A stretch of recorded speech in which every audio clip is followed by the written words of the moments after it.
Hi, I'm Jonathan Knight, and this is B-Movie Madness. The movie I'm reviewing this week, well, I'm not getting something out of the old trash can. Instead, I'm watching a screener for the movie Clownado. Now, I reached out to Todd Sheets and asked him, can I review Clownado? I'm a fan of your movies. I reviewed Bonehill Road, I think it was the end of last year, and I really wanted to see Clownado. I thought it looked awesome. So he's like, oh, sure, yeah, and he sent me a link to it, of a screener copy of it, which I believe he said it's not quite, the copy is not quite 100% finished. But I watched the movie this morning, and the thing I hate about when I review movies that people send me is I'm afraid I'm going to give them a bad review because I don't want to hurt their feelings, because people work their asses off on these movies. So it's really hard for me to, sometimes I'm like, should I review this, should I not? But ultimately, I do review the movies. Most of the time I like the movies. Well, very fortunately, I absolutely loved Clownado. Clownado was so much fun. But before I get into why it was so much fun, let me tell you what it's about. Clownado is about a woman named Savannah who is in a relationship with an abusive asshole named Ronnie, who's a clown that runs his own circus. After being done with his shit finally, she goes to a witch, and the witch casts a spell that summons this big tornado that sucks Ronnie and his evil clown posse up into it. And then the witch instructs, Savannah, you need to leave town and all that. She leaves town, but ultimately Ronnie and his clown posse find her. The final clown lands into the middle of a small town and ends up killing pretty much everybody in its path in very brutal and gory ways. It's very, very, very, very violent, but guess what? I loved every second of it. First of all, John O'Hara as Ronnie was fantastic. Todd Sheets has this really great ability to cast these really good actors in villain roles. I think Douglas Epps from Bonehill Road, he was really good. He played the serial killer, the killer in that movie.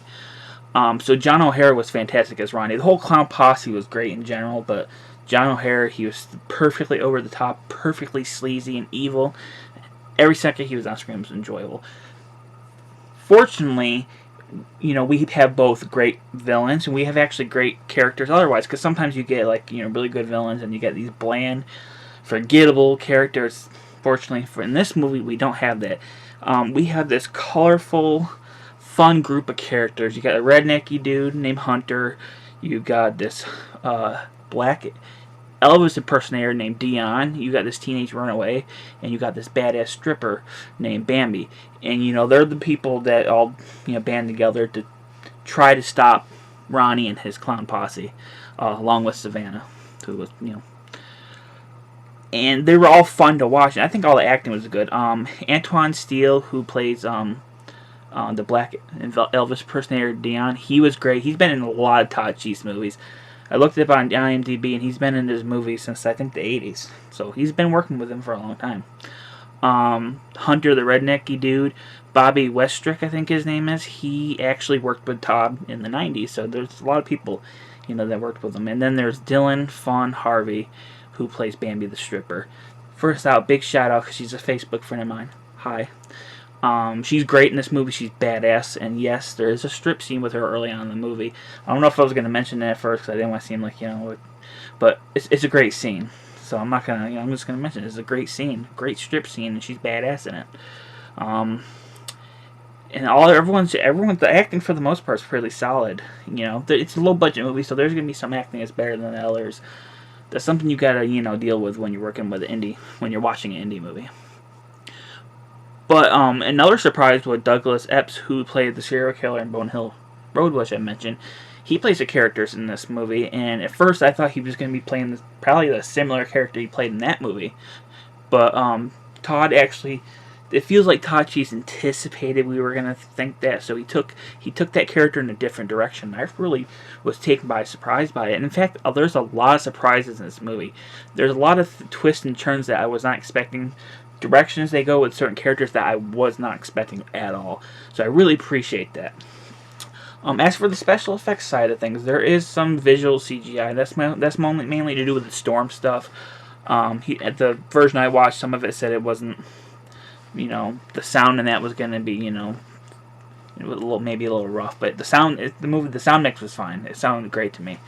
But the visual effects, for the most part, for a $10,000 movie, I think it's $10,000, $7,000 to $10,000. I don't know which. The visual effects looked really good, in my opinion. You know, for that amount of money. There's only one visual effects shot in the movie, and I don't want to say what it is because it's a big spoiler. That's the only shot that didn't work for me. So I don't know by the time the movie comes out on DVD if it's going to look better or not. But even if it doesn't, why am I complaining? Because all the gore in the movie is 100% practical, and it looks fan-fucking-tastic. If you want gore, this movie has it. Faces are ripped off, heads are ripped off, people are split open like a wishbone, guts and hearts are torn off. There's clown monster boobs that devour people. Teeth, they got teeth in the boobies. It's just, there's a lot of gore. It's very, very nasty, grisly gore that I absolutely love, and I'm really grateful that he went a practical route with it, because there's some indie movies that use CGI for gore, and I'm not, you know, even if it's in a big budget movie, I don't like CGI gore at all. But the gore in this movie is all practical. He uses CGI when it's necessary, like the storm stuff, because that's kind of hard to do on a small budget, you know, practically.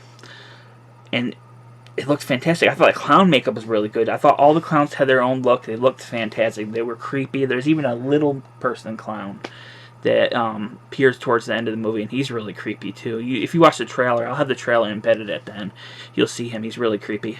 The cinematography looked really polished and slick. I was really impressed with it. I thought the sound mix, even though it said he might be unfinished, maybe it sounded great. I thought the score, and there's like 5-6 people that says did the music for this movie, so I don't know. I didn't write down the names because there were so many people, but the score sounded really good. In fact, I think one of my favorite parts of the movie is the opening credits, which has all this old circus clown footage mixed with the score. Score starts off as kind of haunting, and then it gets into the carnival type of music. It was really well done. I thought the music was fantastic.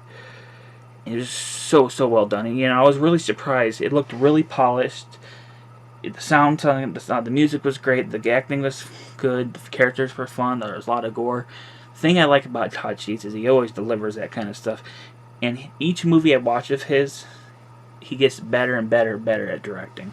And he's really passionate. You can tell he's really passionate, because this movie is a throwback to 70s and 80s horror movies mixed with film noir. And he says the thing is, it's an odd mix, but it works so well with this movie, though. It mixes in so well. And it's very tightly paced. It runs about 99 minutes, which is, you know, it's really well paced. There's some movies that can really drag, but this movie, he really tightly paced this movie. There is not one slow spot in the movie. There's plenty of character development for certain characters. The clowns are great, you know. You get exactly what you want out of this movie. And so if you want a killer clown movie with lots of gore, some fun characters, a great score, Clownado delivers. Unlike Sharknado, it actually has a brain in its head. You know, I'm not the biggest fan of Sharknado. You know, some of them are okay. But Clownado is a lot of fun. A lot of fun. And I was really impressed with Bonehill Road. And this was even better. So I can't wait to see what he does more. He's a great... Todd Sheets is a great filmmaker. I'm not kissing his ass because, you know, I don't know him that well. I talk to him on Facebook occasionally, but... You know, I've been a fan of his since the shot and video stuff that he did in the late 80s, early 90s. And, you know, he's gotten better. Like, starting with House of Forbidden Secrets, each movie I've seen of his has gotten better and better and better. So I really like seeing a filmmaker do that, you know. You can tell he's passionate. He doesn't have a lot of money, and he told me that he had to pay for the effects 2 or 3 times because people kept on dropping the ball. And so, you know, when you're doing indie filmmaking, sadly that happens. Some people are just not reliable. But, you know, he did the best he could with what little he had, and he made an entertaining as fuck movie. I also want to note that there's cameos by Linnea Quigley, who's playing a character named Spider, which is the same character from Sorority Babes in the Slimeball Bull-O-Rama. That's pretty cool. You know, that she's reprising that role. She was also in Bonehill Road, and, you know, Linnea Quigley is a Scream King god, so it's great seeing her in anything, really. You know, I always enjoy her. And then there's Joel D. Winecoop, who, you know, it was all the Tim Ritter stuff that I watched a lot in my teen years. I love Joel D. Wynkoop. He is so much fun here. His cameo is slightly more than Linnea Quigley's. It's still a cameo of sorts, but he's a lot of fun. He's always fun to watch. He always just delivers, like, you know, really energetic entertainment performance. So he was a lot of fun.